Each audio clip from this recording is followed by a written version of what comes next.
Hey there, just a heads up, this episode of the Judo Science Podcast was created with help from AI. Some of the voices you'll hear are synthetic, but the ideas come from real research and real judo.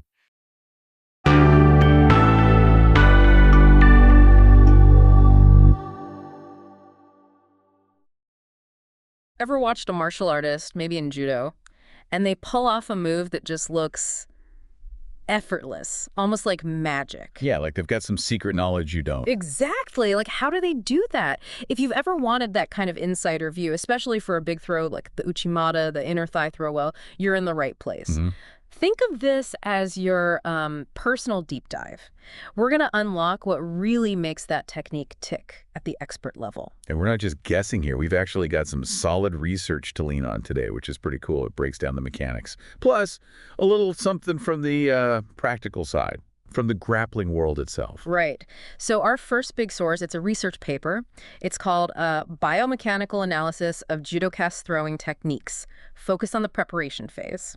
Bit of mouthful, but basically, it's like a super slow-mo, data-heavy look at how really skilled judo players set up the Uchimata compared to less skilled ones. They use motion capture, measuring things like, how fast their arms and legs move, and crucially, how they destabilize their opponent before the main part of the throw even kicks off. Super important, that setup phase. And in the second paper, it's titled The Kinetic Analysis of the Lower Extremity Joints When Performing Uchimata by Yuke's Posture in Judo. This one looks at the forces and movements in the thrower's legs and hips. Okay. And specifically, how that changes depending on how the opponent is standing their posture. Are they standing naturally? Are they defensive? Are they actively resisting? It digs into that. That makes sense. Posture would change things. And then just to sort of ground it all, we'll touch on a blog post. It's from BJJ Fanatics, and it talks about a Korean-style Uchimata. Uses a different kind of grip, apparently. Interesting variation. Yeah. So our mission today, really, is to get under the hood of a top-tier Uchimata. What makes it work so well, especially that setup? And how do little changes like posture or grip affect things? Right, blending the science and the mat smarts, so to speak. Well, exactly. Okay, let's get into the science first, that preparation phase. What did that first study actually find? Well, what's great about it is they didn't just, watch videos. They measured things objectively to really pinpoint what separates the expert. Yeah, they wanted hard numbers, right? Not just gut feeling. So they had, 14 judokas? 14 male judokas, yes. Yeah. 7 were high-skilled, competed nationally, and 7 were less experienced. Yeah. And 1 dedicated uke, the person receiving the throw, to keep that part consistent. Smart. And the tech they used, motion capture. Yep. A 3D motion capture system, 14 cameras, pretty sophisticated stuff. It let them track everything really precisely, limb speeds, how the thrower's center of mass shifted. Their balance point, basically. Exactly. Their balance point, especially front to back. And even the angular momentum of the receiver's trunk. Angular momentum. So, how much spin or twist they were putting on the opponent, getting them off balance rotationally. Precisely. How much they were being forced to rotate off their stable base. Okay, so what was the big difference then between the high-skilled and low-skilled guys in that setup? Well, here's a key finding. The high-skilled group. They had significantly greater peak angular velocity in their legs. In their legs, not their arms. In their legs, yeah. Which strongly suggests that the initial powerful drive for the throw, that first move to break balance, it's really coming from the lower body. The legs are generating that initial crucial force. Huh. So it's not just about whipping your arms around. Doesn't seem to be, at least not primarily in that initial phase. And that leg drive seems directly linked to another finding. The high-skilled judokas also showed a significantly higher peak velocity of their center of mass moving forward. So they were moving into their opponent much faster.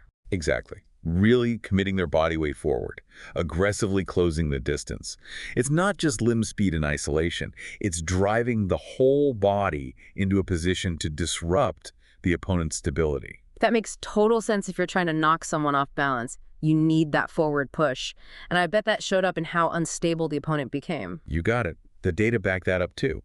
The high-skilled group generated significantly greater peak angular momentum in the receiver's trunk. So they were literally better at making the opponent unstable right from the start, twisting them more effectively? Much more effectively. And they found a really strong connection. a very large positive correlation, the stats guys would say, between how much the receiver's trunk was twisting off balance and how fast the thrower's legs and arms were moving. Wow. So it's all connected. The faster leg drive leads to faster forward movement, which lets the arms and legs work together to really crank that instability in the opponent. It really seems that way. It suggests it's a coordinated effort, initiated powerfully from the legs and directed forward, that creates that imbalance. So the big takeaway from this study is it's not just about rotation.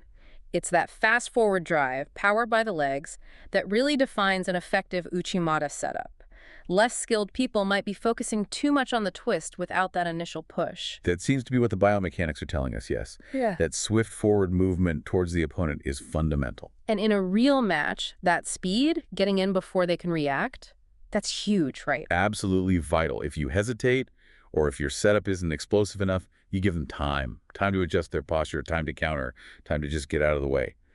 That initial rapid disruption is key to preventing all that. Okay, that paints a really clear picture of the setup. So what about the opponent's role? That second study looked at posture, right? How did that change things? Yeah, this study flipped the perspective a bit. It focused on the kinetics, the forces and movements in the thrower's lower body, but specifically looked at how those change depending on the opponent's starting stance. Because how they're standing must make a difference to how you attack. Exactly. So they looked at 3 postures for the person being thrown, the uke. Shizantai, which is just a natural upright stance. Then Jigohantai, which is more defensive, lower center of gravity. And then they had a condition simulating voluntary resistance, VRL. Like the opponent is actively trying to stop the throw. Right. Natural, defensive, and actively resisting. Okay. And what did they measure? Time. They did measure time, yeah. Total time for the throw. And interestingly, the fastest throws happened against that natural Shizentai stance. Only took about 0.64 seconds on average. Quick. So being unprepared makes you vulnerable. Makes sense? It seems so. And they also dug into the kinetics. They looked at ankle and knee joint angles in the thrower and the vertical ground reaction force, basically how hard the thrower was pushing off the mat during different parts of the throw, lifting the attacking leg, planting the supporting leg, and the sweep itself. So how much did the thrower have to adjust based on the opponent's posture? Were there big differences? There were differences, yeah. For instance, the ankle movements, planting the toes down, pulling them up, plantar flexion, dorsiflexion, those angles vary depending on the opponent's stance. Okay. And the knee extension, how much the thrower could straighten their sweeping leg, that range of motion was largest against the natural stance and smaller when the opponent was actively resisting. Which again makes intuitive sense. If someone's fighting you hard, you probably can't get that full, clean leg swing. Exactly. You might have to generate force differently, maybe with less range, and the ground reaction force, that push off the mat, it was strongest during the supporting leg phase for all postures. But interestingly, the peak force was the same for both the natural and the defensive stances. So maybe generating that initial push is possible against both, but maybe it's just easier or faster to transition into the throw against the natural stance. That could be it. If we link it back to the first study, the importance of that rapid forward drive to destabilize. It seems logical that achieving that disruption is probably easiest when the opponent is in a more neutral, natural stance, not already braced or actively resisting that forward pressure. So timing is key. Catching them before they set their defense makes the throw quicker and maybe allows for mechanically cleaner execution. That's certainly what the data suggests. It really emphasizes picking your moment, recognizing when the opponent is momentarily less stable or less prepared. Okay, cool. So we've got the biomechanics of the setup, the influence of posture. Now, what about this Korean-style Uchimata from the blog post? How does that fit in? Yeah, this is a nice practical example. It shows how you can adapt the technique, particularly the grip, while still aiming for those core principles. And the main difference is the grip, you said. Double lapel. Right. Instead of the standard lapel and sleeve, or maybe lapel and over the back or belt grip, this style uses both hands on the opponent's lapels. Both lapels. How does that work? Well, apparently, the setup often involves faking a sleeve, grab a common opening, then quickly switching to grab both lapels. And the key detail is that the second hand grips and pulls up sharply on the lapel. Ah, pulling up. So even though the grip is different, the upward pull That sounds like it's doing exactly what the first study talked about, right? Disrupting their posture, messing with their center of mass, creating that instability. Precisely. It's another method to achieve that initial off-balancing. You're using that double lapel grip to forcefully break their posture upwards and maybe slightly forwards, making them vulnerable to the leg sweep that follows. It directly targets their balance and momentum. And I guess using a less common grip like that could catch people off guard. Definitely. Especially, say, in BJJ, where people are used to certain gi grips, but maybe not that specific double lapel setup for an Uchimata. That element of surprise, making them react to an unfamiliar threat, can be a big advantage. It buys you that split second. It's a great illustration of how you can innovate within the principles. The goal off balancing stays the same, but the method, the grip, changes. Exactly. It shows there's room for creativity, as long as you understand the underlying mechanics you're trying to exploit. Okay, so let's try and wrap this all up. What are the main things you should take away from this deep dive into the Uchimata? Well, first off, don't underestimate the setup. That preparation phase, it's absolutely crucial. It's not just getting ready, it is the start of the throw. Right. And the science shows the best practitioners generate way more speed in their legs during that setup. Yep, greater leg angular velocity, and that translates into faster forward movement of their whole body, their center of mass. Which, in turn, creates more instability, more angular momentum in the opponent. Makes them easier to throw. Exactly. And that swift forward drive seems more important initially than just, fast arm or leg movements by themselves. It's about projecting your force into them. And we learned that the opponent's posture really matters. It affects how quickly you can throw and the forces involved. That natural, unprepared stance. It seems to be the most vulnerable to a quick attack. Makes the timing of your attack critical. For sure. And finally, that Korean-style example. It just shows how variations, like changing the grip, can still effectively target that core principle of off-balancing your opponent, which the biomechanics confirms is key. It all ties together. The science explains the why, and the practical variations show the how. So here's something to chew on. How might understanding the deep mechanics, the physics of a technique, change how you approach learning or practicing it? Whether it's martial arts, sports, maybe even something else entirely. Yeah, maybe you'll start seeing things differently.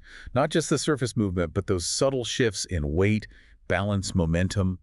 Realizing how tiny adjustments can lead to big results. It makes you think beyond just going through the motions, right? Definitely. It adds a whole new layer to watching or doing any kind of physical skill.